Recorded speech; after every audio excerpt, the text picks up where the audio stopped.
ওয়ালাইকুম আসসালাম রহমতুল্লাহি ওয়া বারাকাতুহু। আমার সম্মানিত ভাই, আলহামদুলিল্লাহ, একটি খুব সুন্দর প্রশ্ন করেছেন, যেটা আমাদের প্রত্যেক মুমিনের জীবনের লক্ষ্য, যাতে আমরা জান্নাত পাই। প্রশ্নটা হলো যে আমাদের পুলসিরাত হিসাব নিকাশের আগেই পুলসিরাত হবে নাকি হিসাব নিকাশের পরে পুলসিরাত হবে? আর পুলসিরাত পার হতে পারলেই কি জান্নাত যাব? জি আমার সম্মানিত ভাই, হ্যাঁ। পুলসিরাত বলতে একটি রাস্তা। আল্লাহ রাব্বুল আলামিন যেমন দুনিয়াতে বলে দিয়েছেন যে এটা হচ্ছে ভালো রাস্তা আর এটা হচ্ছে মন্দ রাস্তা। ফারিকুম ফিল জান্নাহ ওয়া ফারিকুম ফিস সাঈর।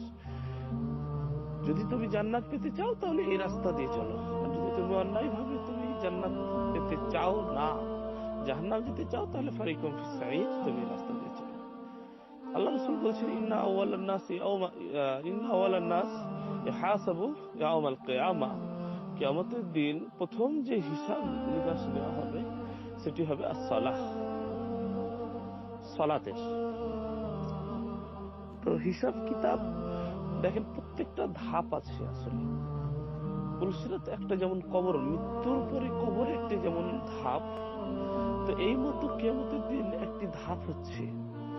যেমন দেখবেন কোন জায়গায় বিশেষভাবে পাসপোর্ট অফিসে গেলে 4 জায়গায় 5 জায়গায় 6 জায়গায় আমাদের যাচ হয়, আমাদের চেক আপ হয়, বুঝলেন?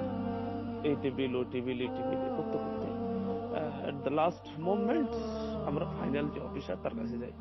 তো সেম কন্ডিশন আল্লাহ রাব্বুল আলামিন আমাদের হিসাব কিতাব নিবেন, তার আগে যে সমস্ত সিস্টেম আছে, পুলসিরাত পার হতে হবে।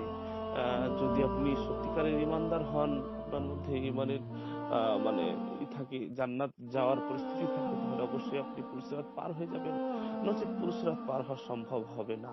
আল্লাহ রাব্বুল আলামিনের কাছে দোয়া করি, আল্লাহ আমাদের সকলকে তুমি আল্লাহ পুলসিরাত পার করার তৌফিক দান করো, আর আমাদেরকে জান্নাত নসিব করো। তো ভাইজান, পুলসিরাত পার হতে পারলেই তবে জান্নাত। আর সব মিলিয়ে কথা হলো যে বর্তমান যুগ, বর্তমান সিচুয়েশন অতীব ভয়াবহ। অতএব আমাদেরকে সর্বদা লক্ষ্য রাখতে হবে, দুনিয়াকে ভুলে গিয়ে আমাদের আখিরাতমুখী হতে হবে। আখিরাতমুখী যদি আমরা না হতে পারি, তাহলে কিন্তু আমাদের অবস্থা করুন। দুনিয়ার কষ্ট কষ্টই নয়, আখিরাতের কষ্টই হচ্ছে কষ্ট। আল্লাহ রসুল সাল্লাল্লাহু আলাইহি সাল্লাম যখন মক্কা থেকে মদিনা এলে মসজিদে নববী তৈরি করার জন্য, আনসারগণ বলছেন আল্লাহ রসুল কাজ করছে আর আমরা যদি বসে থাকি, এর মতো দুর্ভাগ্য আর কি হতে পারে? এর মতো দুর্ভাগ্য আর কি হতে পারে? অতএব দুনিয়ার কষ্ট কিছু কষ্টই নয়, আখিরাতের কষ্টই হলো মূলত কষ্ট। তাই তারা একের সঙ্গে দুনিয়াকে ভুলে গিয়ে দিনের প্রতি তারা এতটাই আখ্যায়িত হয়েছিল, যেটা সীমাহীন, যেটা সীমাহীন।